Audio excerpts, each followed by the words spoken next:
E learning online शिक्षण के अंतर्गत सामाजिक विज्ञान कक्षा 10 लोकतांत्रिक राजनीति इकाई में सत्ता की साझेदारी पाठ के अंतर्गत आज हम बेल्जियम की समझदारी का अध्ययन करेंगे। बेल्जियम की समझदारी। बेल्जियम के नेताओं ने श्रीलंका से अलग रास्ता अपनाने का फैसला किया।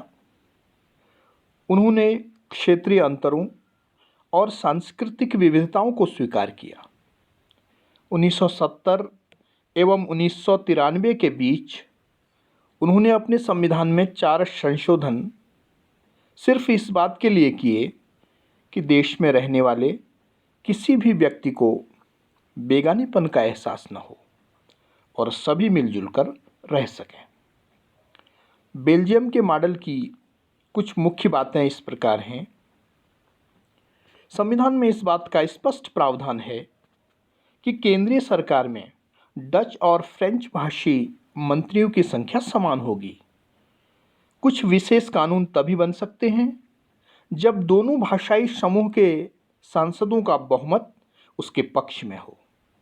इस प्रकार किसी एक समुदाय के लोग एक तरफा फैसला नहीं कर सकते।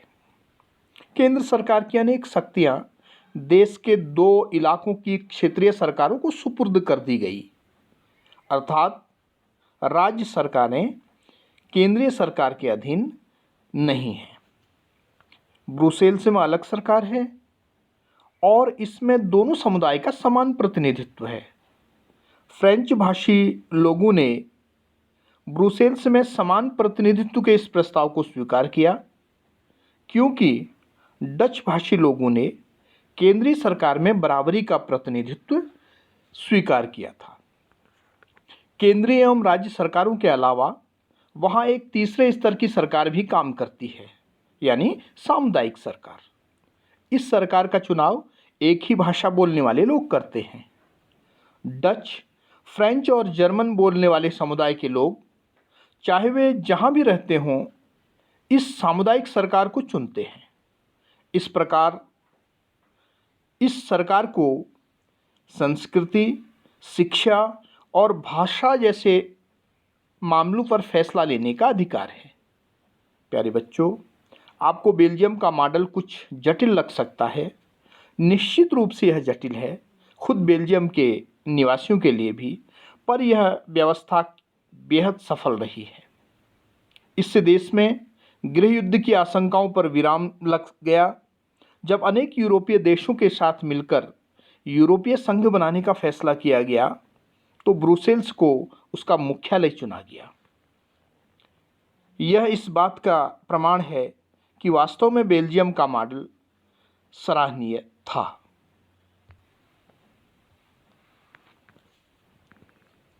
आपके समक्ष प्रदर्शित यह आलीशान एवं भव्य छवि बेल्जियम में स्थित यूरोपीय संघ की संसद की है। बेल्जियम और श्रीलंका की इन कथाओं से हमें क्या शिक्षा मिलती है? अब तक हमने सत्ता की साझेदारी के अंतर्गत 2 देश बेल्जियम एवं श्रीलंका की कथाओं का अध्ययन किया। आइए अब हम विचार करते हैं कि इन कथाओं से हमें वास्तव में शिक्षा क्या मिली। बेल्जियम और श्रीलंका दोनों ही देश लोकतांत्रिक देश हैं, फिर भी सत्ता में साझेदारी के सवाल को उन्होंने अलग अलग ढंग से निपटने की कोशिश की। बेल्जियम के नेताओं को लगा कि विभिन्न समुदाय और क्षेत्रों की भावनाओं का आदर करने पर ही देश की एकता संभव है। इस एहसास के चलते दोनों पक्ष सत्ता में साझेदारी करने पर सहमत हुए। श्रीलंका में ठीक इसके विपरीत रास्ता अपनाया गया। इससे यह पता चलता है कि अगर बहुसंख्यक समुदाय दूसरों पर प्रभुता कायम करने और सत्ता में उनको हिस्सेदार न बनाने का फैसला करता है तो इससे देश की एकता ही संकट में पड़ सकती है। आकलन बिंदु। अब तक किए गए अध्ययन के आधार पर प्रिय छात्रों, अब आप स्वयं का आकलन इन निर्दिष्ट प्रश्नों का उत्तर देकर कर सकते हैं। ये प्रश्न है,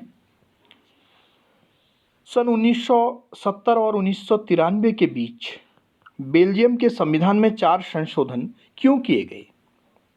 बेल्जियम के केंद्रीय सरकार में डच भाषी और फ्रेंच भाषी मंत्रियों की संख्या का अनुपात क्या था? फ्रेंच भाषी लोगों ने ब्रुसेल्स में समान प्रतिनिधित्व का प्रस्ताव क्यों स्वीकार किया? बेल्जियम में तीसरे स्तर की सरकार कौन सी थी? और अनेक यूरोपीय देशों द्वारा यूरोपीय संघ का मुख्यालय कहाँ स्थापित किया गया?